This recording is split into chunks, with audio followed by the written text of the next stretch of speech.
Urutan yang pertama dari 10 ini adalah keluarnya Dajjal. Ini urutan pertama. Dajjal, jemaah sekalian, adalah diambil dari kata-kata Dajjalah yang berarti kekacauan. Dajjal ini akan keluar nanti dari negeri Persia. Sebuah kota dalam hadis sahih dikatakan dari wilayah namanya Yahudiyah. Allahu alam apakah dia dari turunan Yahudi atau bukan, tapi yang jelas Dajjal nama orang dipastikan disebutkan namanya dan cirinya. Dan dia akan diikuti dari wilayah Yahudiyah tadi, di wilayah Khurasan, kalau sekarang wilayah Iran, negeri Iran sekarang. Diikuti dengan 70.000 dari orang-orang Yahudi Khurasan. Dia akan keluar membuat kerusakan selama 40 hari. Kata Nabi SAW, 40 hari itu sehari seperti setahun, sehari lagi yang kedua seperti sebulan, hari yang ketiga seperti sepekan, dan sisa harinya seperti hari kalian. Ulama hadis mengatakan yang dimaksud adalah sehari pertama seperti setahun, memang setahun maksudnya. Jadi Dajjal akan buat kerusakan setahun, 2 bulan, 2 pekan. Dia akan keliling muka bumi semuanya, dan kata Nabi SAW, seluruh bumi ini akan dimasuki oleh Dajjal. Tidak tertinggal satu lorong, gang, jangankan kota atau desa, kecuali Dajjal akan masuk ke dalamnya, kecuali Madinah dan Mekah. Tidak bisa dimasuki oleh Dajjal. Kata Nabi SAW dalam hadis sahih, karena di setiap pintu gerbang Mekah dan Madinah, malaikat menghenuskan pedangnya dan menghalau Dajjal sehingga Dajjal tidak bisa masuk. Ciri-ciri Dajjal disebutkan dalam banyak hadis yang sahih adalah mata kanannya yang paling pertama rusak, seperti anggur kering. Kata Nabi SAW dalam hadis sahih, ketahuilah Dajjal buta mata kanannya dan Tuhan kalian tidak buta, karena dia akan mengaku sebagai Tuhan. Mungkin Bapak Ibu tanya, bagaimana bisa orang mau mengikuti dia? Karena dia diberikan kelebihan sama Allah SWT. Dalam hadis sahih juga disebutkan kalau dia masuk ke dalam sebuah tempat, lokasi, wilayah, dan dia mengaku sebagai Tuhan, orang-orang ikutin, maka wilayahnya jadi subur, peternakannya jadi banyak, hujan turun dari langit, tanaman-tanaman mereka jadi subur. Memang fitnah, Allah turunkan tanda-tanda hari kiamat. Kalau wilayah itu tidak beriman kepada dia sebagai Tuhan, maka jadi kering, tandus, cobaan dari Allah Subhanahu Wa Taala. Makanya kata Nabi SAW disebutkan cirinya Dajjal mata kanannya rusak dan seperti anggur yang rusak. Kemudian dia orangnya memiliki kulit yang kehitam-hitaman serta memiliki dahi yang lebar. Setiap orang beriman bisa membaca di dahinya tertulis 3 huruf, kafara. Semua orang yang ngerti tulisan Arab, tidak ngerti tulisan Arab akan bisa tahu dan baca itu. Di dahinya tertulis naudzubillah kafara, kufur. Semua orang muslim, orang beriman bisa baca itu. Rambutnya keriting dan orangnya tinggi besar. Dia akan mengaku sebagai Tuhan, dan Dajjal akan diikuti kata Nabi SAW dengan dengan gunung, bergunung-gunung makanan. Allahu a'lam maksudnya bergunung-gunung ini seperti apa, tapi Dajjal kemungkinan besar memiliki banyak sekali persiapan yang dia akan berikan kepada wilayah-wilayah yang beriman kepadanya. Kata Nabi SAW, kalau kalian dengar Dajjal keluar di satu lokasi, maka menghindarlah. Walaupun kalian harus lari ke gunung. Tapi kalau seseorang di antara kalian bertemu dengannya, maka kokohkanlah. Artinya, kuatkanlah iman kalian, walaupun kalian harus dibunuh. Dajjal ini memiliki di tangan kanannya api, kelihatan besar, Allahu alam di telapak tangan atau di sebelah kanan tubuhnya. Kemudian di sebelah kirinya itu memiliki air yang sejuk seperti sebuah lautan yang luas. Sebagian ulama hadis mengambil hadis ini dengan letter-letternya, artinya dia memang punya api yang sangat besar untuk menghukum orang-orang yang tidak beriman pada dia, dan dia memiliki sungai atau lautan yang luas, airnya sejuk dan dingin bagi orang yang ikut kepada dia.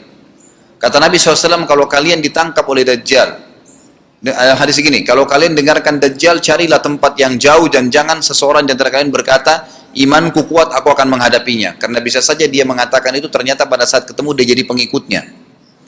Tapi kalau kalian bertemu, kokohkanlah pendirian kalian dan yakinlah Dajjal, ya, di tangan kanannya ada api dan di tangan kirinya ada lautan. Kalau kalian tertangkap, maka pilihlah yang di tangan kanannya, yang api, dan ucapkanlah bismillah. Pada saat kalian pun harus dilemparkan ke api itu, ketahuilah api tersebut adalah lautan yang dingin. Terbalik, air yang dingin di tangan kirinya sebenarnya itu adalah api neraka yang panas. Maka kita diajar oleh Nabi Sallallahu Alaihi Wasallam. Dajjal terus aja banyak pengikutnya, akan diekspos. Seperti kita tahu sekarang, luar biasa bagaimana media dalam sekejap saja sudah bisa tersebar di sana sini beritanya. Kata sebagian ulama yang menanggapi fasilitas media kita di zaman sekarang mengatakan, kemungkinan besar memang Dajjal ini akan terekspos sangat cepat karena adanya media kayak kita sekarang. Cepatnya dia keliling muka bumi ini setahun, 2 bulan, 2 pekan, sudah semua bumi ini dilingkari, didatangin karena memang sekarang fasilitas pesawat ada, transportasi mudah. Dan memang ada salah satu hadis yang dihasankan oleh para ulama, salah satu tanda-tanda hari kiamat adalah adanya besi yang berterbangan yang menjadi tunggangan manusia. Sekarang ada pesawat, ada kereta api, ada mobil. Nah, itu ada hadisnya, sebagai tanda-tanda hari kiamat. Dajjal nanti akan masuk ke Mekah dan Madinah, akan tiba di Mekah dan Madinah, tapi yang dibahas dalam hadis adalah di kota Madinah. Mohon maaf. Lalu kemudian dia mau masuk tapi tidak bisa dihalang, maka dia naik ke atas sebuah gunung yang tinggi bersama pengikutnya, lalu dia berkata kepada para pengikutnya, apakah kalian lihat istana yang putih itu? Maksudnya melihat ke Masjid Nabawi. Lalu berkata para pengikutnya, iya tentu saja. Lalu berkatalah, ya, Dajjal itu adalah istananya Muhammad. Tidak bisa dia masuk ke dalam. Dia hanya batas wilayah haram di luar kota Madinah. Maka kata Nabi SAW, Dajjal pun menepukkan telapak kakinya ke bumi di luar kota Madinah, maka terjadilah gempa di kota Madinah, dan keluar dengan gempaan tersebut semua orang yang munafik. Karena orang kafir nggak ada di Madinah. Semua orang yang di dalam hatinya ada sifat kemunafikan keluar dan jadi pengikutnya Dajjal karena goncangan itu. Dan tertinggallah di kota Madinah orang yang hatinya bersih imannya kepada Allah Subhanahu Wa Taala. Lalu kata Nabi SAW akan keluar dari kota Madinah nanti saat satu orang anak muda dengan hikmah Allah, dia keluar dan orang ini bersih hatinya dengan keimanan. Maka Dajjal pun menangkapnya. Lalu dia ingin mendemokan kemampuannya di depan para pengikutnya. Lalu kemudian Dajjal pun mengatakan kepada anak muda tersebut, saya Tuhanmu. Anak muda itu mengatakan, kau adalah Dajjal yang telah disampaikan oleh Nabi kami Muhammad SAW. Maka dia pun mengambil gergaji, sebagian hadis lain menjelaskan alat yang tajam, lalu membelah dua anak itu. Dari kepalanya dibelah sampai ke kemaluannya, terbelah dua kiri kanan. Lalu Dajjal lewat di tengah-tengahnya, demo sambil ya dilihat oleh para pengikutnya dan mereka bersorak-sorak. Lalu Dajjal mengatakan, bersatulah, bersatu kembali jasadnya. Kata Dajjal dalam hadis ini, apakah kau sudah yakin saya Tuhanmu? Anak muda itu mengatakan, saya bertambah yakin kalau kau adalah Dajjal yang disampaikan oleh Nabi SAW. Kata Nabi SAW dalam hadis penutup, ini hadis sahih riwayat Bukhari, riwayat Muslim, ahli sunan, semua menukil tentang masalah Dajjal. Saya tidak sebutkan siapa-siapa perawinya karena memang ini semua hadis sahih. Cukup banyak hadisnya, saya satukan saja. Jadi merangkai seperti sebuah cerita. Maka Dajjal pun akhirnya setelah itu tidak mampu menyentuh anak muda lagi. Anak muda itu, Allah SWT sudah selamatkan dia. Ringkas cerita, Mekah sama Madinah cuma dia laluin, kemudian dia menuju ke Palestina. Pada saat tiba di Palestina, Dajjal sendiri tidak tahu kalau ajalnya sudah dekat. Maka dia pun akhirnya ya berdemo di sana, menganggap dia punya sebuah kerajaan, sampai di daerah Palestina, tepatnya sekarang Israel, subhanallah. Direbut wilayah itu oleh Israel tanpa mereka sadari, dalil-dalil wahyu menuntun mereka ke situ. Ada sebuah kota namanya kota Babelut.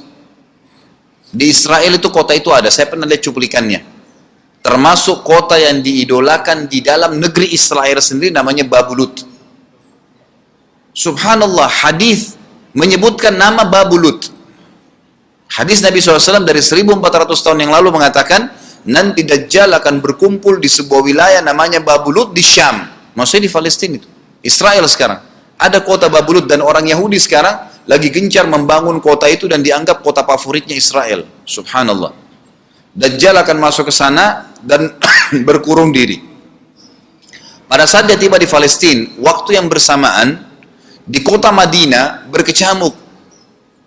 Kaum muslimin sepakat semua keluar untuk mengejar Dajjal dan membunuhnya. Keluar dari kota Madinah, satu orang yang namanya seperti namanya Nabi Muhammad SAW, Muhammad bin Abdullah, dan dia dari turunan Nabi SAW juga. Kata Nabi SAW akan keluar nanti, ya, seseorang dari kota Madinah, dari keturunanku, yang namanya seperti namaku, Muhammad bin Abdullah. Juga sama posternya, parasnya seperti aku. Sama dengan Nabi SAW, persis alisnya, rambutnya, kulitnya, dari turunan Nabi SAW, tapi dari asli kota Madinah. Sebagian ulama hadis mengatakan dari turunan Hasan radhiyallahu anhum ajmain. Intinya kata Nabi SAW akan keluar nanti dari kota Madinah, tapi akhlaknya bukan seperti akhlakku. Tentu tidak mungkin ada orang yang sama dengan akhlak Nabi SAW. Kata Nabi SAW, Allah mengubah dia dalam sehari semalam. Tiba-tiba berubah menjadi orang baik dalam sehari semalam, jadi orang faham agama. Lalu orang-orang pun akan datang kepadanya dari masyarakat Madinah berkata, engkau adalah turunan Rasulullah SAW, pimpinlah kami berperang melawan Dajjal. Maka dia pun menolak. Dia menolak awalnya, kemudian dia menuju ke Mekah diikutin dengan 300 orang pertama dari kota Madinah. Sampai di Mekah, setelah selesai dia tawaf, maka seluruh muslimin menunjuknya sambil mengatakan, engkau harus memimpin kami. Dan orang ini punya julukan Mahdi, dikenal dengan Imam Mahdi. Inilah tanda-tanda kiamat yang kedua. Setelah Dajjal keluar, buat kerusakan di muka bumi tadi selama 40 hari itu atau setahun lebih, kemudian keluarlah tanda-tanda kiamat kedua pada saat dia sudah tiba di kota Babulud di Israel. Keluarlah si Mahdi ini. Pada saat dia tiba di Mekah, dibaiatlah oleh banyak kaum muslimin, tidak disebutkan jumlah pasukannya, maka terbentuklah pasukan jihad yang mengejar Dajjal menuju ke Palestina. Lalu keluar tanda-tanda kiamat 3, langsung berentetan semua. Makanya ulama mengatakan tanda-tanda kiamat kecil itu antara satu sama yang lain ada jarak-jaraknya. Tapi kalau tanda-tanda kiamat besar sekali datang, maka datang semua, gitu kan. Walaupun memang ada masa, gitu kan, ada masanya. Tanda-tanda kiamat besar yang ketiga adalah pada saat pasukan Imam Mahdi dengan pasukan jihad itu tiba di Darul Baydha namanya, menara kota putih yang ada menara putihnya, dan itu sekarang di negeri Syam, tepatnya di Damaskus, ibu kota Syria. Sebagian ulama mengatakan Masjid Jami' Syam, karena memang menaranya berwarna putih. Hadis menyebutkan di menara itulah, di masjid itulah Imam Mahdi mampir sholat asar bersama pasukannya, dan sudah dekat Syam, negeri Syam, masuk di dalamnya wilayah itu adalah Israel, ya sekarang Palestina, kemudian Syria, dan ini masjid ada di Syria, di Damaskus. Pada saat itulah datang tanda-tanda kiamat besar yang ketiga, yaitu turunnya Nabi Isa alaihissalam. Kata Nabi SAW dalam hadis Bukhari, hadis Muslim, hadis Sahih semuanya, dikatakan Isa alaihissalam akan turun sambil memegang kedua sayapnya malaikat, dan dari rambutnya yang basah meneteskan air. Pegang sayap, malaikat turun, dan semua muslimin waktu itu menyaksikan. Ya masih hidup zaman itu menyaksikan, dan ini wahyu, penyampaian, pasti terjadi. Maka dia pun turun, lalu kemudian dia masuk, dan orang-orang pada saat itu mengenalnya kalau dia adalah Isa, dan mereka sudah tahu ini masanya, turunnya, keluarnya Dajjal. Ini Mahdi sudah ada. Mereka tahu akan turun Isa. Sudah ada informasi, seperti saya sampaikan ke Bapak Ibu sekarang, itu muslimin di zaman itu sudah tahu semua. Maka Isa pun alaihissalam waktu itu dipersilakan oleh Mahdi untuk jadi imam, maka dia pun mengatakan tidak, imam dari kalangan kalian. Dan kata Nabi SAW, ini kemuliaan bagi umat ini, karena Nabi sholat di belakang umat ini. Semestinya kalau ada Nabi, pasti Nabi yang jadi imam, tidak mungkin digantikan oleh manusia biasa. Tapi waktu itu Imam Mahdi menjadi imam dan Nabi Isa sholat di belakangnya. Perlu anda tahu juga hadis Nabi SAW yang sahih yang berbunyi, kalau Musa dan Isa hidup di zaman aku sudah diutus, niscaya keduanya akan jadi pengikutku. Jadi memang kena kebenaran agama ini dibawa oleh Nabi SAW. Baik, sholatlah mereka, kemudian mereka menuju ke Palestina. 3 tanda-tanda kiamat sekaligus terjadi. Pada saat menuju ke Palestina, tiba di pintu gerbang Babulut. Dan di wilayah Babulut ini, kata Nabi SAW, nanti Isa akan masuk dan membunuh Dajjal. Dan setelah membunuh Dajjal, maka seluruh pengikut Dajjal dari kaum Yahudi akan bersebaran sembunyi di bawah batu dan pohon, di atas batu dan di bawah pohon. Semuanya batu dan pohon itu akan berbicara kepada setiap pasukan mujahidin, berkata, wahai muslim, ini Yahudi di atas saya atau di bawah saya. Batu bilang ini Yahudi yang sembunyi, yang pohon mengatakan, wahai muslim, ini Yahudi, bunuhlah dia. Maka dibunuhlah orang-orang Yahudi tersebut yang menjadi pengikut Dajjal oleh kaum muslimin. Kecuali satu pohon, namanya pohon Garqat. Pohon Garqat ini pohon yang daunnya kadang-kadang agak kering dan ada duri-duri, ya, batangnya ada durinya. Subhanallah, pohon ini dikenal dengan pohon Yahudi karena satu-satunya pohon yang tidak akan bicara nanti adalah pohon ini. Dan apakah Bapak Ibu sudah tahu sekarang pemerintah Israel besar-besaran menanam pohon itu? Subhanallah. Kalau Anda lihat di berita tentang apa yang sekarang ditanam di negeri Israel orang Yahudi, maka yang paling banyak adalah pohon Garqat. Bahkan cuplikan yang saya lihat tentang Babulut itu pohon Garqatnya sudah sangat besar-besar. Diameter sudah 3 meter, 4 meter ke atas. Mereka sangat tahu tentang hadis ini. Tapi memang orang Yahudi, sebagaimana Ibnu Abbas katakan radhiyallahu anhuma, beliau mengatakan firman Allah SWT, tafsirnya surah Al-Fatihah, ghairil maghdubi alaihim, bukan orang-orang yang kau murkahi ya Allah, ihdinas siratal mustaqim, tunjukkanlah kami jalan yang lurus, siratal ladzina an'amta alaihim, jalan orang-orang yang telah kau berikan petunjuk, maksudnya orang-orang yang beriman. Ghairil maghdubi alaihim, bukan orang yang kau murkahi. Kata sahabat Nabi Ibnu Abbas radhiyallahu anhu adalah orang-orang Yahudi. Allah murka sama mereka karena mereka tahu kebenaran tapi mereka tidak mau ikutin. Itu cirinya orang Yahudi. Bahkan Allah mengatakan tentang mereka terhadap Nabi SAW, ya'rifuna kama ya'rifuna abna'ahum. Mereka mengenal Muhammad SAW sebagaimana mereka mengenal anak-anak mereka sendiri. Jadi orang Yahudi tahu. Waladhdallin, dan bukan orang-orang yang sesat. Ini adalah kata Ibnu Abbas, orang-orang Nasrani. Mau nyebarin agama tapi mereka keliru. Agamanya yang Nabi Isa itu tidak wajib disebarkan di seluruh dunia. Tapi disebarin untuk Bani Israel. Karena Nabi Isa diutus untuk Bani Israel. Mereka mau berdakwah tapi salah. Ringkas cerita adalah Nabi Isa alaihissalam akhirnya tiba dengan pasukan mujahidin di depan pintu gerbang Babulut. Kemudian orang-orang Yahudi tidak kenal, tidak tahu Nabi Isa, tidak tahu tentang itu Mahdi. Mereka belum tahu ini. Mereka berbangga-bangga saja. Lalu mereka berkata kepada Dajjal, ada pasukan, segelintir pasukan yang mau menyerang kita. Dajjal mengatakan, bukakan pintu gerbang. Mereka tidak akan mampu melawan kita karena pasukannya mereka banyak memang. Maka Dajjal dengan sombongnya menunggu di depan pintu gerbang. Pada saat dibuka, Dajjal kaget melihat ada Isa alaihissalam. Dan pada saat itu kata Nabi SAW, Dajjal faham kalau sudah tiba ajalnya. Begitu melihat Isa alaihissalam, dia lari dan badannya sambil meleleh di depan para pengikutnya. Lalu Isa alaihissalam mengejarnya mengatakan, wahai musuh Allah, saatnya kau akan menemui ajalmu. Lalu ditusuklah dengan tombak emas di antara dua matanya, maksudnya di dahinya, ditusuk oleh Isa alaihissalam dan matilah Dajjal. Pada saat Dajjal mati, pengikutnya pada ketakutan semua. Mereka anggap Dajjal Tuhan, mereka anggap Dajjal orang yang perkasa lah, orang yang kebal lah, beragam macam kelebihan. Mereka kaget pada saat mati, maka bertebaranlah mereka dan akhirnya mereka sembunyi di bawah pohon dan batu. Di atas batu kemudian seperti saya katakan tadi, hadis menjelaskan, batu dan pohon akan memberikan penjelasan, hai muslim ini Yahudi, bunuhlah. Maka dibunuhlah pada saat itu mereka. Lalu Nabi Isa alaihissalam memimpin di muka bumi, dan kata Nabi SAW, pada saat itu Islam, agama Islam yang dibawa oleh Nabi SAW akan masuk ke semua rumah di muka bumi, gak tersisa. Satu dunia ini semuanya Islam. Hadis sahih, kata Nabi SAW, Islam akan masuk ke setiap rumah, bi'izzil aziz au bidzilli dhalil, dengan kemuliaan atau terhina. Yang tidak mau terima dibunuh.